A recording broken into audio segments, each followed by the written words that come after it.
I'm grateful, Mr Speaker. And it's a pleasure to see the Minister of State, as always, but it should be the Secretary of State here defending his failure to produce the NHS mandate. In every previous year, in accordance with Section 23 of the 2012 Health and Social Care Act, an act he supported and voted for, despite everyone telling them not to support it, the Government has published the NHS mandate before the beginning of the financial year.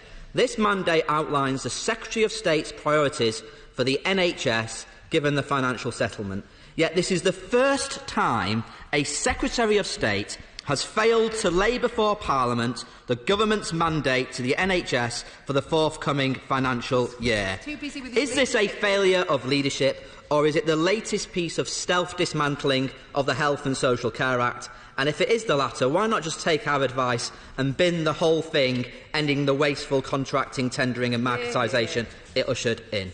He talks of the 10-year long-term plan, but it's no good him telling us he endorses Simon Stevens' vision of the NHS in a decade's time, when ministers can't even tell us what they expect the NHS to achieve in a year's time. He boasts of the new revenue funding settlement for the NHS, but he seemingly hasn't got a clue what he wants the NHS to spend it on in the next 12 months. And at the same time, he doesn't talk about the cuts to public health budgets, the cuts to training budgets and the cuts to capital investment. So can he specifically tell us, will his new accountability framework deliver for patients in the next 12 months? Last year's mandate pledged that A&E aggregate performance in England would hit 95% within the course of 2018. That pledge was broken. So can he tell us, will those A&E departments not trialling the new access standard, will the 4-hour A&E standard be met this year, or will the target not be met for the 4th year running? Disgrace. Or how about the 18-week referral to treatment target? Over 500,000 people are now waiting over 18 weeks for treatment. The target that 92% of people on the waiting list should be waiting less than 18 weeks hasn't been met since 2016. Will that target be met in the next 12 months? Or is that target abandoned as well? Or what about cancer waits? 28,000 now left waiting beyond 2 months for treatment. The target for 85% of cancer patients to be seen within 2 months for their first treatment for cancer after an urgent referral has been missed in all but 1 month since April 2014. Will that target be met this year? Or will cancer patients be expected to wait longer and longer?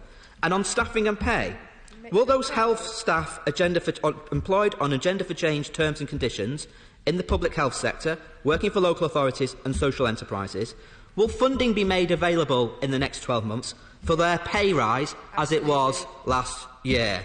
So, Mr Speaker, we have no NHS mandate, even though it's mandatory. We have no social care green paper, even though it's been promised 5 times. The big issue has been ducked again.